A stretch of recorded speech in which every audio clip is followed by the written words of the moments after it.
Hey everybody, how are you today? I'm sorry, I'm literally in my car, but I run a few businesses. My life is pretty crazy, and I want to be able to record these videos when I have the willpower to, or when the thoughts are in my head. And so I just thought I'd hop on here right now. I'm gonna try to go to a normal space normally, a usual space normally to film, not in my car, but the message will come out all the same, I'm sure. I just wanted to do a little update video. I'm Christy. I'm a twin flame. I've been on this twin flame crazy ass journey for 3 years now.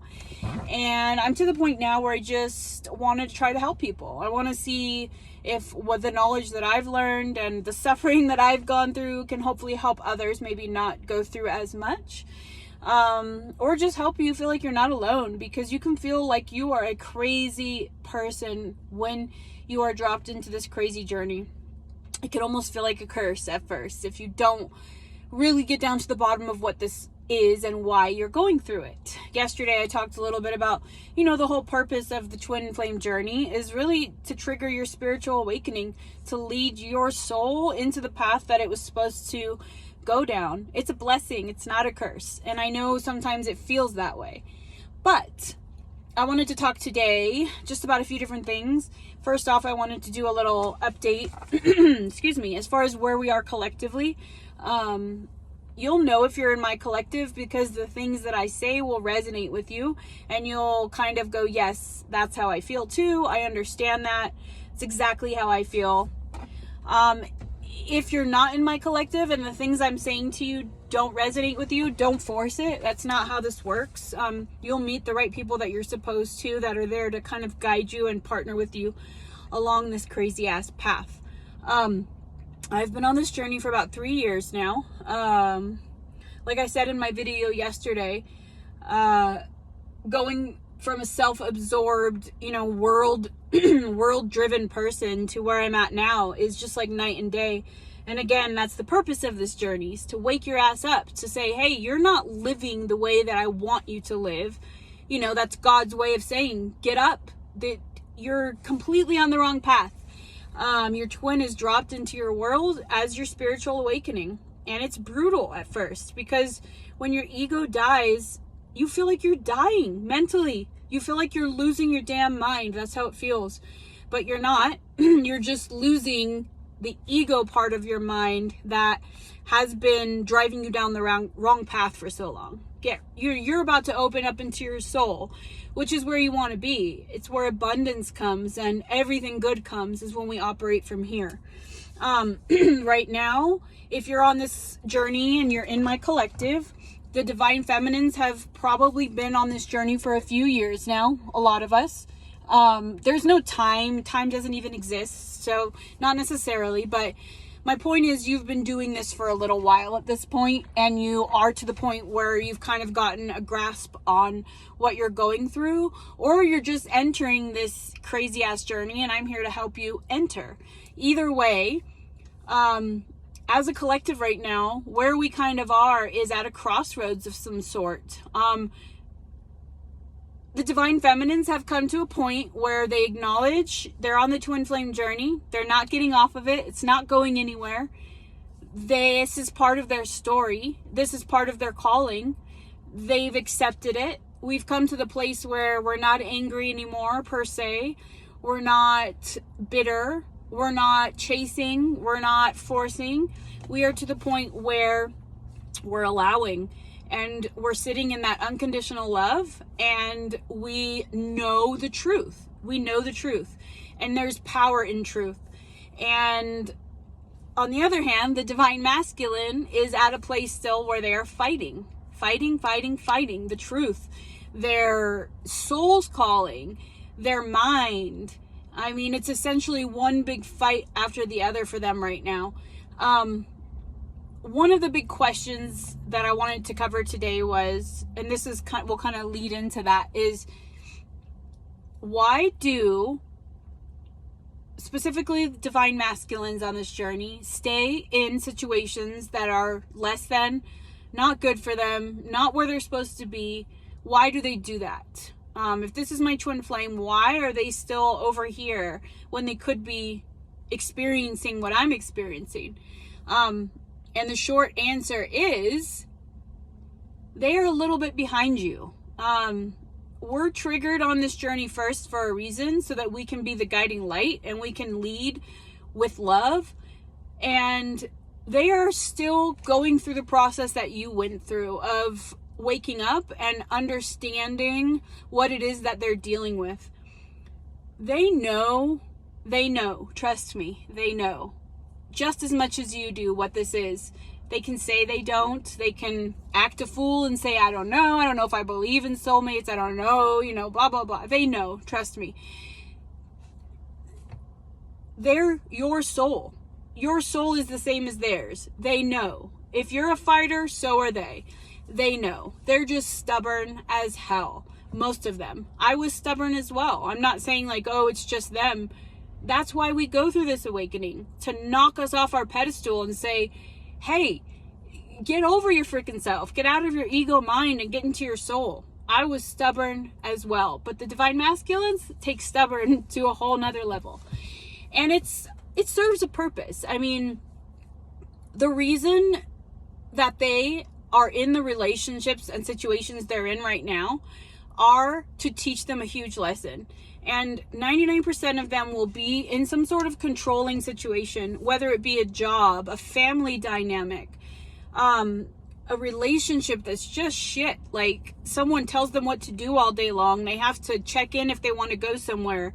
Their phones get looked at. Jealous, like those type of dynamics are usually the relationships that they're in. And the reason, it's not a coincidence that they all have these situations. You think that's a coincidence?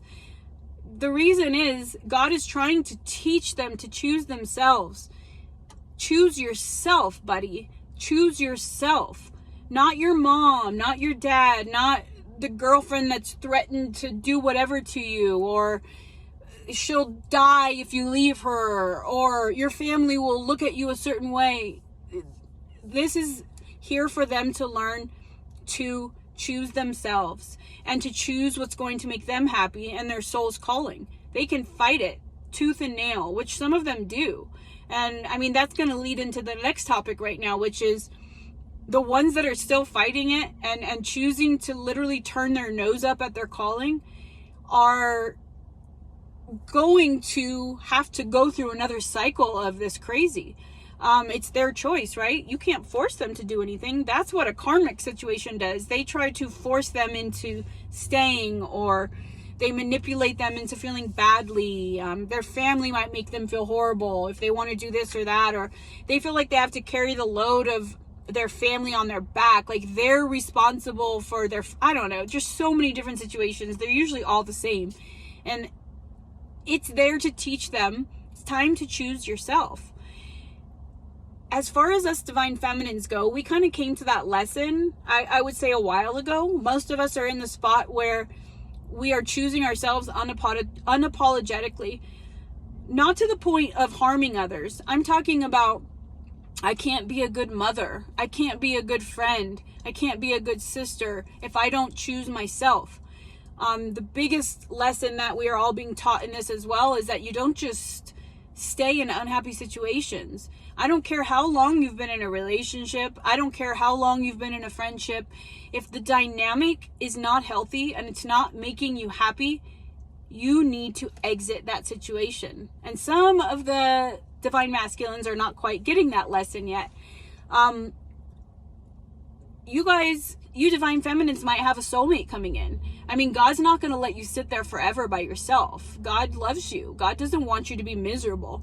Whether you choose to take that path of, going down a road with a soulmate, and if and when your divine masculine comes around, that's your decision and something that you have to deal with. But I know collectively right now, a lot of the divine feminines are going to see other men coming into their lives.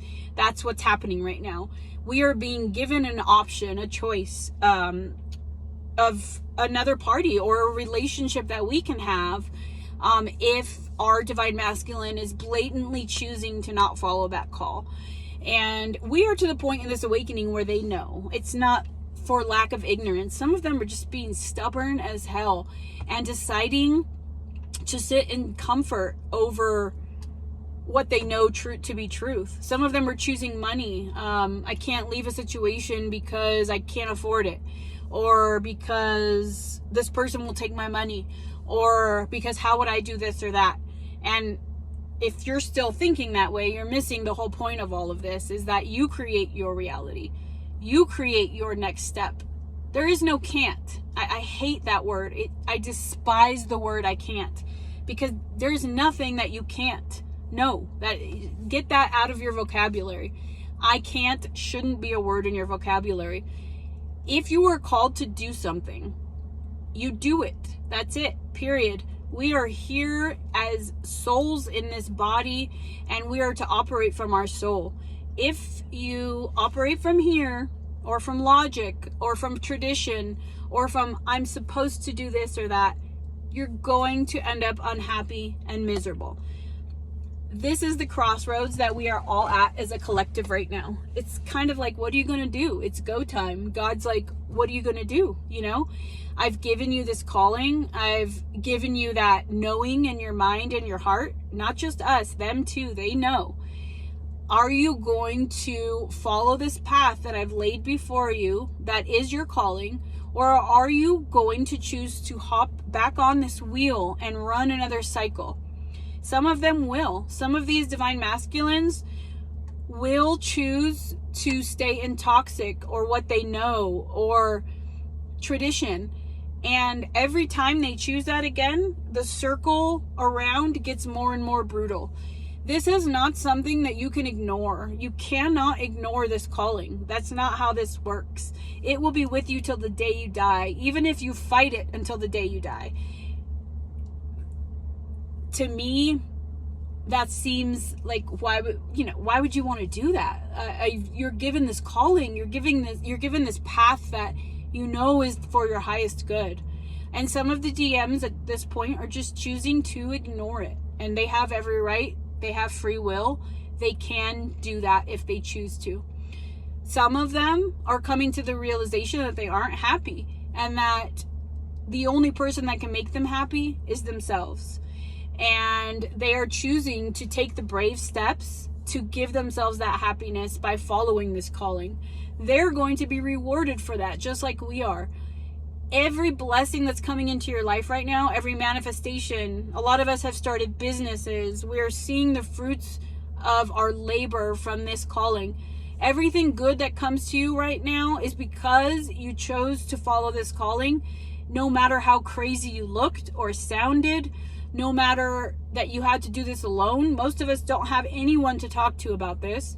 You still chose to stay faithful to this because you knew. And you knew, no matter what anybody said, you knew deep inside that it was the truth. And you're going to be rewarded for that.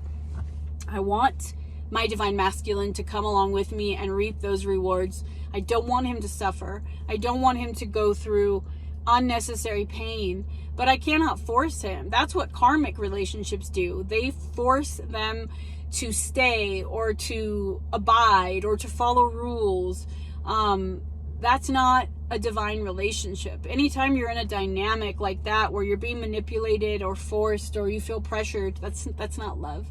And that's a lesson that we've all learned on this divine journey as well. Love just is. It doesn't force. It doesn't have to. As far as the karmic dynamics, they're there for a reason, and they teach them a lesson. And at the end of the day, we all have free will. As a collective, we've come to a crossroads, and we are at a place right now where we have every single tool we need. We have the knowledge, we have the experience, we have the calling. It's just a matter of, what are you going to do? Even if your divine masculine isn't coming around right now, you still have to follow that calling and go forward. You still have to push forward. God will bless you for that. I promise you, God will bless you for that. You stay on the path that you know to be truth, and step back and pray for them, and love them unconditionally from afar, and continue on with what you know to be truth. At the end of the day, I firmly believe that twin flames are supposed to be in a relationship. God's not a cruel God. He didn't do this to us to suffer or to laugh at us and say, haha, here's your perfect person. You can't have them. I don't believe that at all. I just believe that we all come into this at different times. And for the ones that have very, very stubborn divine masculines, they're going to have to learn some of these lessons the hardest way. And I hate that for them, because I don't want them. You just want them, like, come to the love, come to the abundance, come to all these good things that I know we will create together. But they have to do that on their own. And if they're in a karmic situation that you know is unhealthy, or that you know is just not for them, just continue to pray for their eyes to be opened so that they can choose the path that you're choosing. And at the end of the day, that's all you can really do. You cannot force anything upon anyone.